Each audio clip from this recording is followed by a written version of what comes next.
All right, this is episode number 2, and it is about heart rate recovery. We also call that HRR. This is about measuring how fast your heart rate goes down at the end of a workout where your heart rate ends over 100. We look at two things: how fast it goes down to 99 and how many beats your heart goes down in the first minute.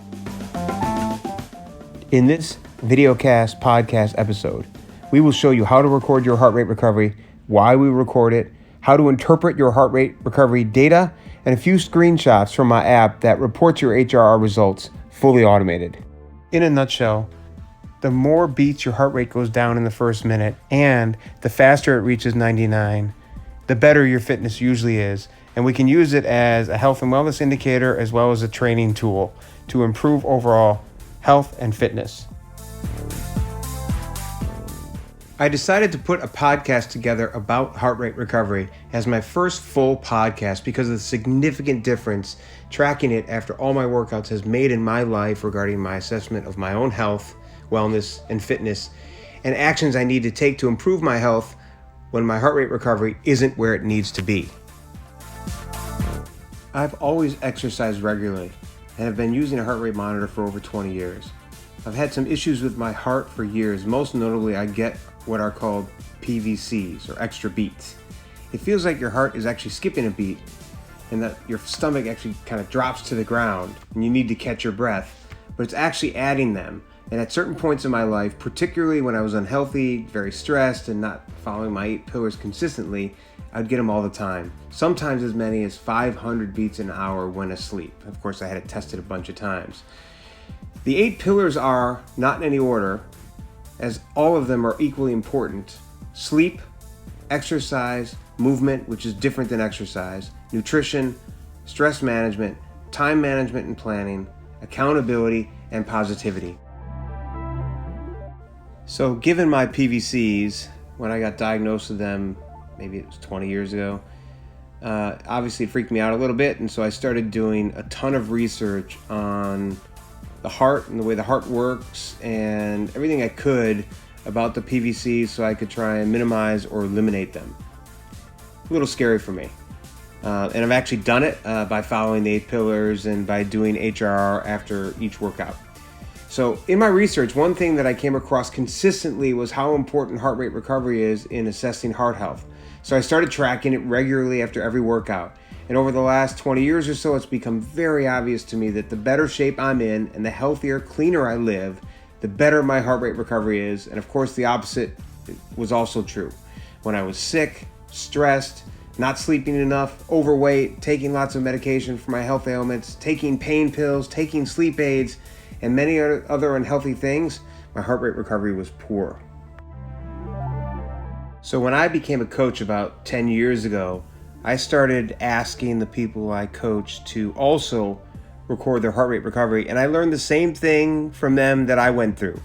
If they were healthier, their heart rate recovery was better, and if they were not healthy or if they were living not clean, it clearly was much worse.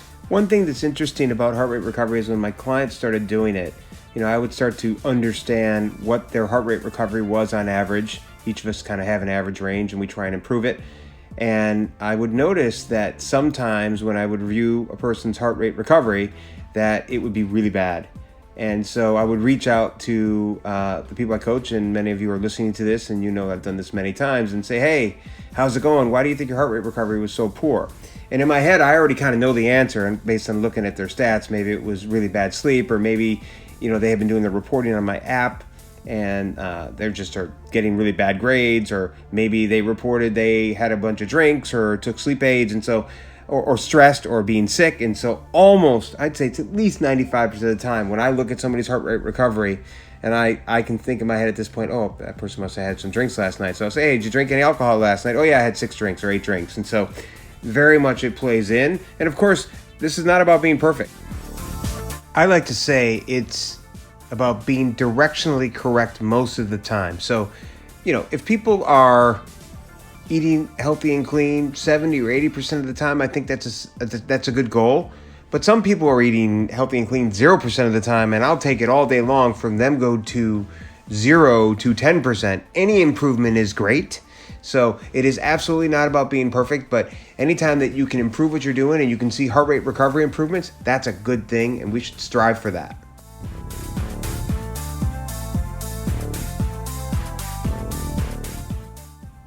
I also use heart rate recovery when I am training myself for events like marathons or ultramarathons or Ironman races, or when I'm coaching people doing those same events. And it is a great indicator of whether I'm training too hard or too easy. So I use it myself to kind of assess where I'm at and stay out of the middle. So I want people to be easy in their workouts, aerobic 80 or 90% of the time, and really hard 10 or 20% of the time. And doing heart rate recovery can help us do that. So if I do what I think is an easy run or an easy bike or an easy workout, and it takes my heart rate 2, 3, 4, 5 minutes to get down to 99, then I know that it is actually not as easy as I thought, and I slow down. And it can also work the other way, where maybe you think your workout was hard, but your heart rate recovery is just so fast that there's no way that was a hard workout. And it can help me recommend, look, you want to be out of the middle and you want to be much harder. So let's try a much harder workout, increase your effort level, and let's see if your heart rate recovery takes longer, which it should after harder efforts. So the bottom line is that for me, as well as the people I coach, when I'm living clean and healthy, getting good grades on the pillars on my app, my heart rate recovery is spectacular. I rarely get PVCs now. Over the last 10 years, there have probably been some years where I've had none. And if I get any, it's a few here or there, which is obviously significantly better than 500 beats an hour that I used to get even when sleeping. Plus, I'm off all my medications, haven't been hospitalized in 10 years for any Crohn's or ulcerative colitis flare-ups or any other crazy stuff I used to get.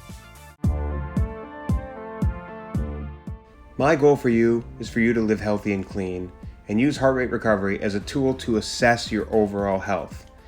You can do that by using a wearable device. You can do that by wearing a Timex watch where you put your fingers on your neck and you take your pulse for a minute, and you can watch kind of when you start, how long it takes your heart rate to get to 99. So I hope you find some value in this podcast and it helps you be healthier. If you are watching the video portion, here you see me finishing a run, putting my water bottle down, and stopping my watch file as quickly as possible to start my heart rate recovery measurement. Here are the heart rate recovery instructions. First, stop and save your workout file as quickly as possible. Many people will stop their workout file right before stopping their workout so that their heart rate ends on the high end of the workout range. There's definitely game theory in when to stop the watch. Some people like to stop it with the heart rate a little higher at the end of the workout, and they get more beats of recovery in the first minute, but then it takes longer to get to 99. I encourage you to pick the way that works best for you to get the best results. Second, wait for your file to save and start a new file as quickly as possible. Third, bend over slightly, put your hands on your knees, and relax. Stay in this position for at least 1 minute. The goal is to have your heart rate go down as quickly as possible, so relax and breathe in and out of your nose to meditate. If your heart rate got to 99 or lower in the first minute, you can stop your heart rate recovery file at 1 minute. Don't stop it before the end of 1 minute, so you get credit for the number of beats it went down in that first minute. If your heart rate did not reach 99 in the first minute, leave your watch running until it hits 99. At this point, you can walk around a little bit slowly, and then when you look down at your watch later, if it's below 99, you can hit stop, and then my app will automatically calculate the exact point it hit 99 and will report it to you. It takes people about a week to get used to measuring their heart rate recovery, so be patient. In order to ensure that you have apples to apples comparison for each of your heart rate recovery measurements, make sure to do the heart rate recovery the same way each time by bending over with your hands on your knees. Do not sit down or lay down during your heart rate recovery measurement. And one of the biggest things I see is that in the first week, people often obsess or get anxiety because they're staring at their heart rate, trying to get it to go down almost mentally. And let me tell you, if you do that, your heart rate recovery will not go down. This is technology. So sometimes it's frustrating, but the watch heart rate will not go down as fast as you want. Okay, so sometimes what I do is if I know my heart rate's much lower than my watch is saying, then I'll just put my finger on my neck and I'll take my pulse for 10 seconds and multiply it times 6. I like to say heart rate recovery recordings are garbage in, garbage out. If you are relaxed and trying for your heart rate recovery to go down, that should be the goal. You want to have that go down as quickly as possible. But if you finish your workout and you're running around, or you're stressed about the next thing you have to do, or you're annoyed that you have to do heart rate recovery, or you're stressed about how the heart rate is not going down quickly enough, or you've had some bad results in the past and so you are stressed about having bad results again, or you just aren't trying hard enough, or you don't believe in it, you're not going to have great heart rate recovery stats. And it could very well be that you just aren't trying hard enough, and it has nothing to do with your health or fitness. As a coach, I've learned that it really is one of the truest measures of a person's overall health, wellness, and fitness levels. It also tells me where somebody is at in their training and can be used as a tool to, make some of the workouts easier, some of the workouts harder. A lot of people just do the same things over and over and over again. I call that living in the middle. And so differentiating between easy and hard workouts, which we'll talk about in some other podcasts, I find to be very important. And so when I ask somebody to go out and do a run maybe, and their heart rate recovery comes back and it just took them too long to get to 99, or they got very few beats in the first minute, that tells me a lot about where they're at and can help me make a recommendation for their next training level to help them get faster. But overall, like, we can learn tons about people, what their fitness level is, what the stress levels are, whether they're over or under training, whether they're training too hard, too easy, just right, the impact of weather, various factors like food and alcohol consumption, sleep and hydration levels, tons of things that we can learn about heart rate recovery. And frankly, I'm obviously a data junkie, and I have tons of data on my app. If I was told I only get one metric to measure somebody by their overall health and wellness, I would choose heart rate recovery every time.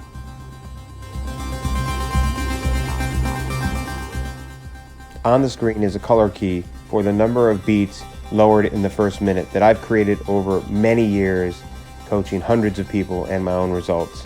They go from great to needs significant improvement, with great being 30 or more beats, or a dark green color, good being 20 to 29 beats, and that's a light green. 14 to 19, it's in the middle. It's not great, should be better. Then there's needs improvement, which is 12 to 13 beats, and that's an orange color. And then there is needs significant improvement, which is red.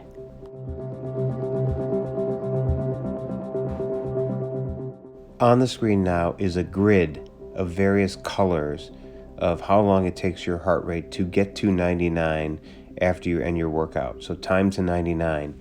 I break it into 3 categories. After you finish an easy-ish workout, a medium-ish workout, and a hardish workout. I think the biggest takeaway from this, and you can go to the app and take a look at this, or look at the video portion of this, and you can see these on the screen. But the biggest portion of this is I want you to be dark green most of the time, or light green. Dark green, for an easy workout, your heart rate would get below 99 in 2 minutes or less. Medium-ish, it would get there in 4 minutes or less, and hardish, it would be 6 minutes or less. However, ideally, after an easy workout, I'd love to see your heart rate recovery time to 99 be less than a minute. And I think people that are the fittest often have their time to 99 be less than 1 minute. And if you don't want to go look at the screen or go look at the color coding on a key on the app, you can just go use the app to show you all of your heart rate recovery stats, and you'll see the colors there. As promised at the beginning of this podcast, here are some shots of the HRR Dashboard from my app, as well as what I call the HRR summary details from the app. Both are automatically automated 90% of the time if the heart rate recovery file meets certain criteria, and if it doesn't, there's other ways for you to re-identify it as heart rate recovery. This was my heart rate recovery from October 9th, which was a great day. You know you are doing your heart rate recovery properly if somebody comes up to you while you're doing it and asks if you are okay.